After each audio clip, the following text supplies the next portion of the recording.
Alright guys, you know what time it is? Yeah, pretty much knife review time. This is a blade I just got. This is the Enzo Necker 70 Ivory White. Or actually it's called White Ivory. That's what's the kind of misleading thing. Of course it is not ivory. It is white. It is supposed to be an ivory white micarta, although it feels a little bit more like plastic. You can hear it.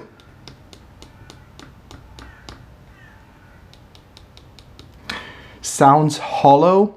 That doesn't mean that the outer shell of this assumed micarta is hollowed out on the inside. It is because the handle is hollowed out, much like what else do I have here? Let's open the drawer. Of course I'm unprepared for this review, but I have a blade handy all the time. So it's hollowed out like this handle. This is a buck packlight skinner, or it's a caper. It is a caper. But it's hollowed out like this, and of course it has the handle scales over there.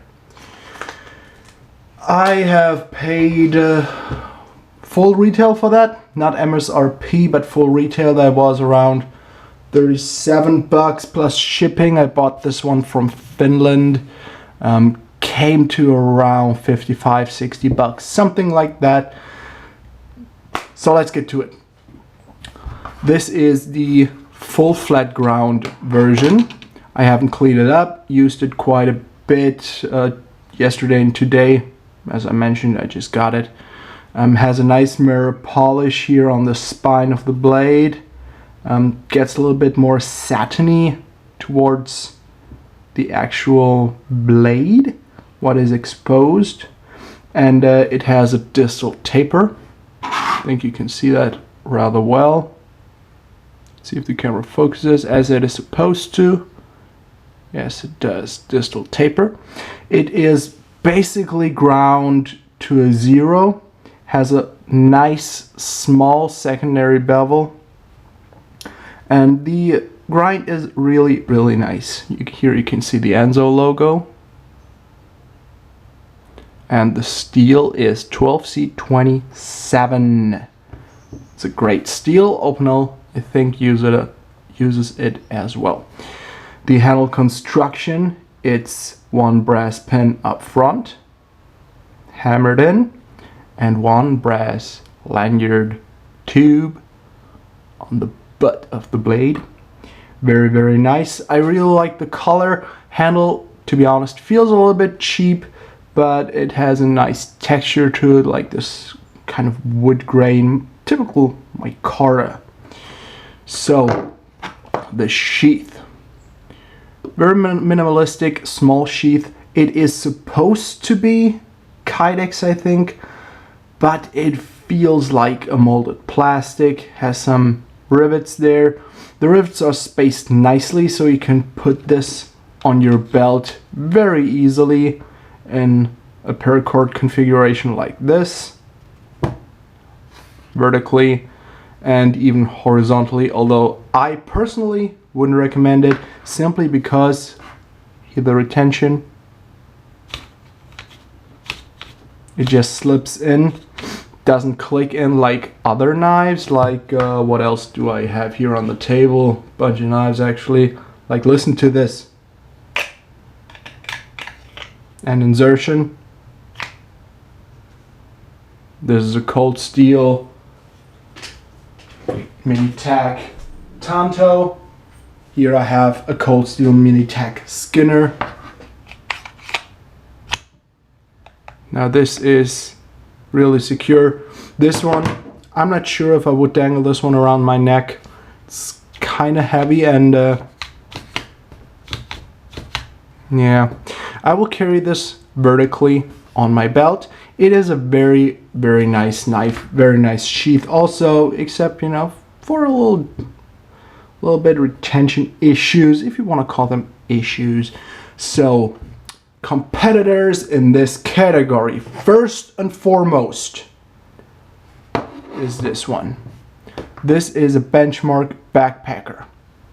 Costs around a third, maybe even less. This has kind of a weird sheath, had a clip here, clip I broke off intentionally. I carry this one around my neck because listen to this retention. Oh yeah. And look at the differences or the similarities between those two. If you're asking me which one of those two should I get, they are pretty similar. I will say get the Benchmark backpacker. It has better ergos, has better handles, I think, but it has a little bit quality issues, meaning, let's see, maybe you can see that. You can see there is a gap here, and it has micarta pins. It is also hollow ground. The steel is, I think, 440C, something around that, but the ergos are, for my large hands, I mean, look at those paws. It's better because this finger chawl isn't as deep, it's just a slight ramp here, and I really like that. Feels really good. My pinky is here on this curved part on the butt. Feels really, really good. Now the Enzo necker, basically same size, maybe millimeter longer blade, cutting edge I mean, simply because the grind is different. I really like the skinny, very lean grind here, and this really large lanyard tube here. I think that looks really cool. So between those two, get this one, not only for price, you trade in a little bit, steel, you know, that's not the best, but a knife like this, it is small, it will perform small tasks. You will not do big tasks with this small knife. So the ergos on this one, with my thick fingers, slightly crammed in, and those edges here are not chamfered enough for me to feel super comfortable. So I have a hot spot right here on this edge. This edge is rather sharp, and I would not recommend, you know, filing this off because it would look ugly, really ugly. Will it focus again? Some discoloration here. You can see those very nice grind lines, so it is very good fit and finish. Materials used, well, that's a debate for another day, and sheath as well. So just some other competitive options would be maybe Cold Steel Mini Tack Skinner, much bigger sheath. I mean, look at this. But then again, it is a bigger knife also overall, just by a tad longer blade.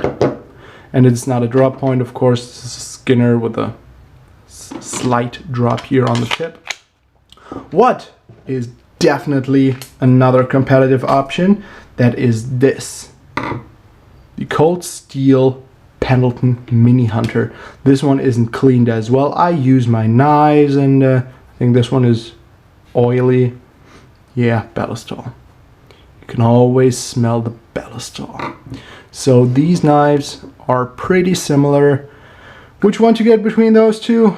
Well, dude, I don't know. Both are great. Really. You trade in something with the sheath. You have a belt loop here. You have another security option here with this snap. So this is just a different system. Of course, this looks much more like a user blade. This one is more elegant. This one has some craton handles, rubbery. Has been reviewed on the channel.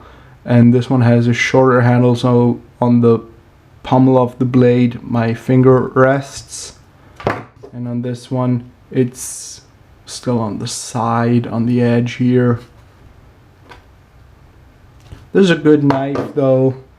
For the price, sure, you could get it. I really like the Scandi blade, but I just didn't want the handles. I thought this would look cooler. I don't have white knives at all, although I love white knives.